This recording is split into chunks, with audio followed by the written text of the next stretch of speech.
Sobre a reforma tributária, depois que ela foi avaliada, votada no Senado Federal, retornou com as alterações à Câmara dos Deputados e agora ela foi finalmente aprovada dentro da Câmara dos Deputados. Do que veio do Senado Federal em relação às microempresas e empresas de pequeno porte optantes pelo Simples, tivemos algum retrocesso à Câmara. O que veio do Senado foi uma alteração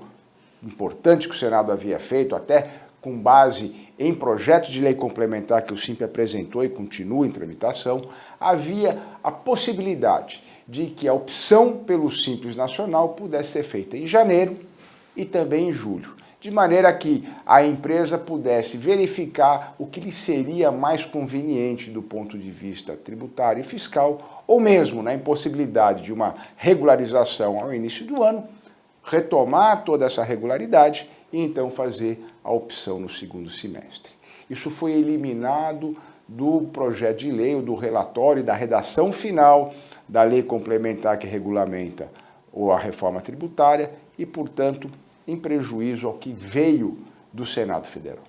Por outro lado, foi mantida a possibilidade de as micro e pequenas empresas optantes do Simples Nacional fazerem a opção pelo regime de pagamento do CBS e do IBS em separado, dentro do regulamento normal, de maneira que elas possam apropriar crédito tributário relativo ao IBS e ao CBS, bem como transferir aos seus clientes esses créditos também do CBS e do IBS. Os outros tributos que não compõem esse IVA,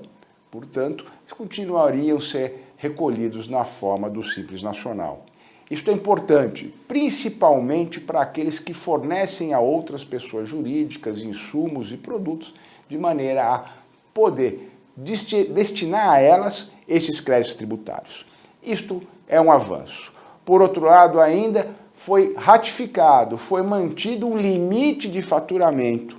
para o Simples Nacional em relação ao ISS, ICMS, o CBS e o IBS, em R$ 3.600.000 por ano.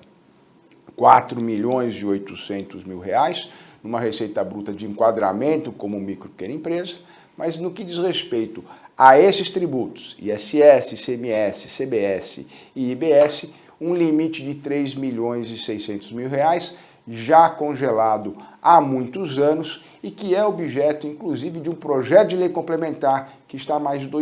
de 2 anos aguardando a votação na Câmara dos Deputados. Ao lado disso, o MEI também tem o seu limite mantido em R$ 81.000. Apesar de mantido esse limite já congelado há muitos anos, é importante lembrar que a contribuição do MEI à Receita Federal será reajustada em 2025 com base no reajuste do salário mínimo. Portanto, houve avanços em relação às microempresas, empresas de pequeno porte, nessa possibilidade de optar em separado pelo regime geral do IBS e do CBS, apropriando e transferindo créditos tributários, mas foi retirada essa possibilidade de opção e renovação semestral pelo Simples Nacional e pelo seu regime regular, bem como o congelamento por pelo menos mais um ano em relação aos limites de faturamento. De qualquer forma, o Simples vai continuar trabalhando